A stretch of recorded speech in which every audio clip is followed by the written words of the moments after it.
So ito na mga idol, napakaganda ng updates natin ngayon kay Soto mga kaibigan. Gagamiting pang malakas ang sentro ng Gilas Pilipinas sa nalalapit nga po na tune-up game nila kontra sa kupunan nga po ng Poland at ng Turkey.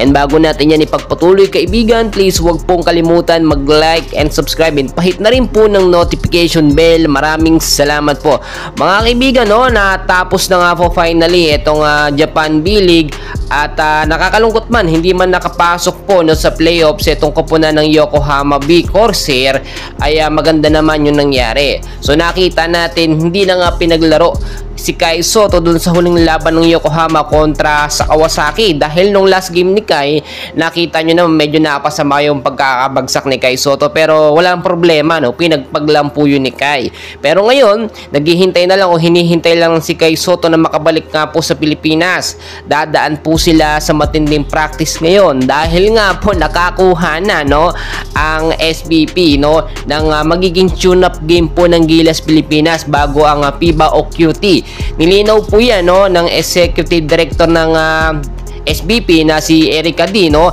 na magkakaroon nga kontra po sa kupunan ng Poland pero kinakailangan muna nilang mag-practice mga kaibigan ngayong nalalapit na June 22. At ngayon po sa mga nagtatanong din sa Final 12 ng Gilas Pilipinas, hindi pa yan masyadong finalize, inaayos pa po, pero huwag kayong mag-alala dahil syempre hindi mawawala dyan si Kai Sotto at pinopush din na makasama no si Renza Bando dito nga po sa Final 12 ng Gilas Pilipinas dahil malaking parte po ang kanyang maiaambag.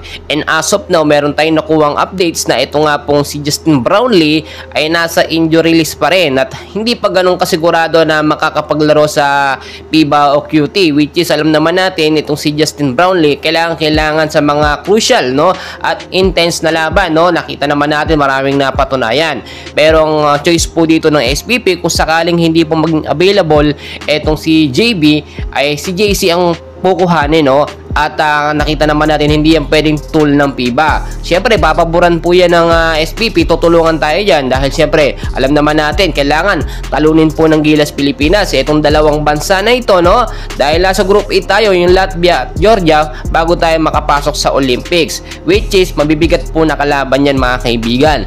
So ngayon mga kaibigan no, etong sinasabi natin na tune-up game po ay may makakatapat si Kai Sotto dito ng mga ex-NBA player. And check natin ayon na rin sa mga updates ay posibleng dito makabangga ni Kai Sotto yung mga matitinding ex-NBA player na sinasabi natin katapatan niya. Though dito naman sa Japan B-League nakita nyo sanay na si Kai Sotto makipagtapatan sa mga ex-NBA player at nasasabayan yan.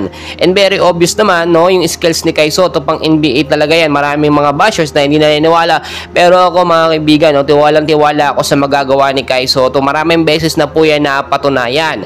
Hindi lamang siya nakukuha, nabibigyan ng two-way contract kasi nga may humaharang. Alam po natin yan mga kaibigan.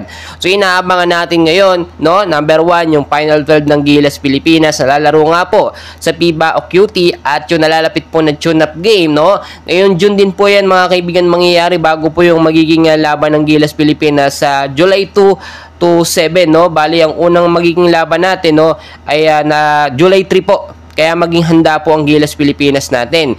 Mga kaibigan, dahil pa natin kaganapan short update lamang ito. Update po kayo mamaya ulit. Hindi po kalimutan mag-like and subscribe na naman and very